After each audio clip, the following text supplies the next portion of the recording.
벌써 저희 3시간이 넘어갔는데 마지막에 이제 소비자 물가 리뷰 빠르고 짧게 한번 해보도록 하겠습니다. 8월 소비자 물가가 나왔는데 예상치를 하회를 했습니다. 예. 이제 제가 이제 헤드라인을 이렇게 잡았어요. 이제 예상치를 하회한다.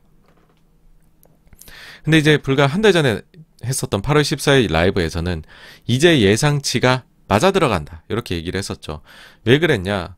CPI가 예상치 대비해서 4월에 0.2 예상했더니 0.8이 나왔고 5월에는 0.4 예상했더니 0.6이 나왔고 6월에는 0.5를 예상했더니 0.9가 나왔는데 7월엔 드디어 0.5 예상했는데 0.5 와 드디어 맞췄어.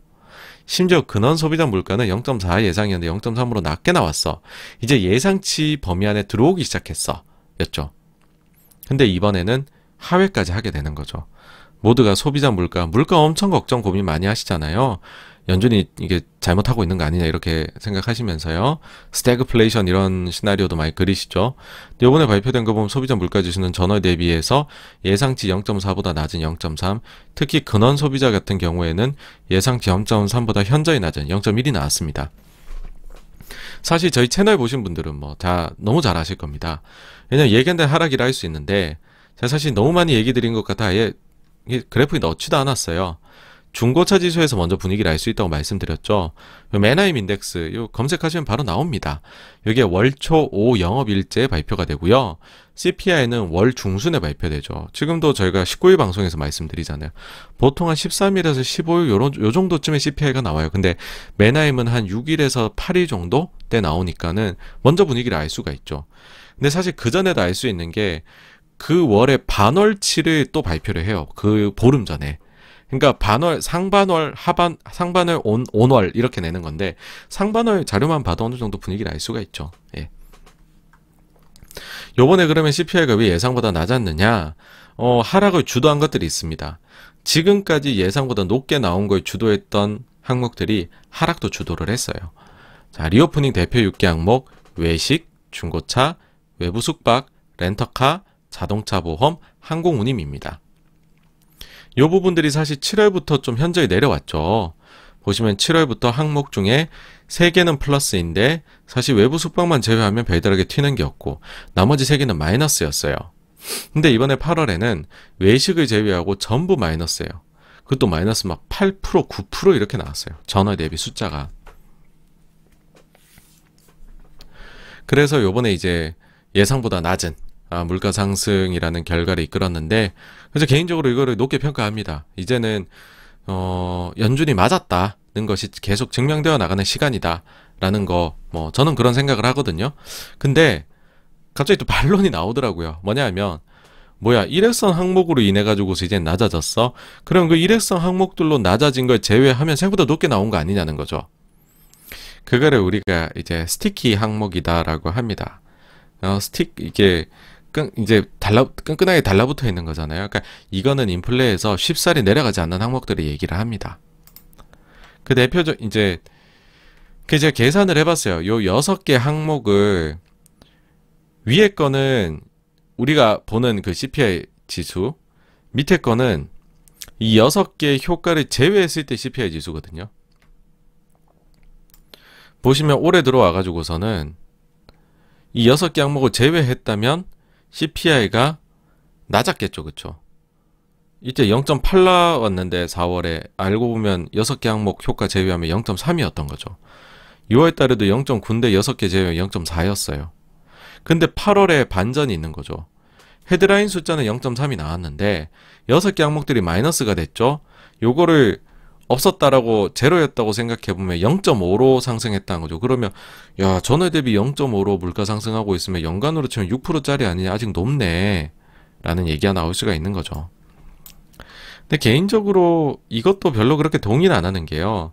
사실 우리가 스티키하다고 얘기하는 것 중에 대표적인 게 주거 관련된 겁니다. 주거비 쉘터가 전체 CPI 구성 요소 중에 3분의 1을 차지합니다. 32% 정도거든요. 32, 33% 정도를 차지하는데 이게 안 올라요 별로. 집값은 많이 올랐다라고 하는데 그리고 나중에 이게 주거비에 전이 될 것이다 라고 얘기는 하는데 전월 대비 상승이 6월 0.5에서 7월 0.4, 8월에 0.2까지 낮아져 있어요 지금. 그래서 저는 이게 그렇게까지 지금 스티키 항목들이 올라온 것인가 라는 생각이 들고요.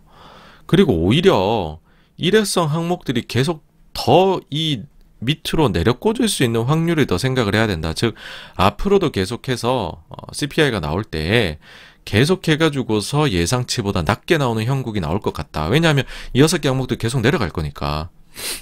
내려갈 거니까 왜 그런 생각을 86번가가 하는 거지? 라고 보실 수가 있어요. 그 근거가 있습니다. 뭐냐 하면은요, 요 6개 항목이 사실은 차지한 비율이 13%밖에 안 돼요. 그 중에서도 외식은 6%, 외식이 절반이니까 나머지는 6%, 7%짜리밖에 안 됩니다. 근데 요거 한번 보시겠어요? 코로나 터지기 직전인 작년 1월에 요 6개 항목들의 이제 그 인플레이션 지수하고요. 올해 8월달 가장 최근에 나온 요 6개 항목의 인플레이션 지수. 요거를 비교를 해보면은요, 외식은 작년 1월 대비, 그러니까 그 팬데믹 이전 대비해서 7%가 올랐어요. 오히려 코로나 이후에 오른 거예요, 지금. 중고차는 코로나 이전보다 45%가 올랐어요. 외부 숙박은요, 요 호텔 같은 거거든요. 이미 코로나 이전보다 5.6%가 비싸요, 여러분. 렌터카는 코로나 이전보다 45%가 비싸고요. 코로나 이전보다 아직까지 밑에 있는 것들. 그러니까는 지금 보시면 뭐 예를 들어 항공운임 마이너스 9가 뭐 영원하겠니? 86번가? 이게 나중에 올라오면 그럼 CPI도 올라오겠지. 막 그런 말씀들 하시는데, 자동차 보험 팬데믹 이전 대비해서 마이너스 1.1 거의 보합이고요. 항공운임이 이번에 마이너스 9가 뜨면서 그나마 좀 차이 납니다. 마이너스 16.6. 그러면은 이거를 비중별로 조절해가지고서요, 요 변동폭이 작년 그냥 1월 수준으로 올해 8월 숫자가 되돌아간다. 앞으로 1년 내로. 그러니까 팬데믹 이전 수준으로 6개 항목이 그대로 그냥 간다라고 계산을 해보잖아요. 그 비중에 따라서의 CPI 내에서. 그래 버리면 전체 CPI에서 1.5%가 내려가야 됩니다. 연간 기준으로요. 그러니까는 지금 이례적인 요소들의 반격이라 해야 되나? 그게 시작일 수 있다는 얘기를 드리고 싶고요. 내려갈 공간이 상당히 더 커 보이는 게 제가 볼 때는 뭐 맞지 않나 그렇게 보고 있습니다. 그래서 그런 연유로 인하여 하반기로 갈수록 계속해서 물가 쪽에서는 안정화되는 모습을 계속해서 보이지 않을까, 네, 그렇게 생각을 합니다. 특히나 사실 뭐 CPI보다 PCE 같은 경우에는 주거비 항목 비중이 이제 CPI 거의 절반밖에 안 되기 때문에 더더욱이나 스티키 항목의 비중이 낮다고 봐야 되거든요. 그래서 더더욱 문제가 안 될 수가 있다. 네, 그렇게라고 말씀을 드리고 싶네요. 네, 그래서 여기까지가 오늘 준비한 내용의 전부이고요. 긴 시간이었습니다. Q&A로 넘어가도록 하겠습니다.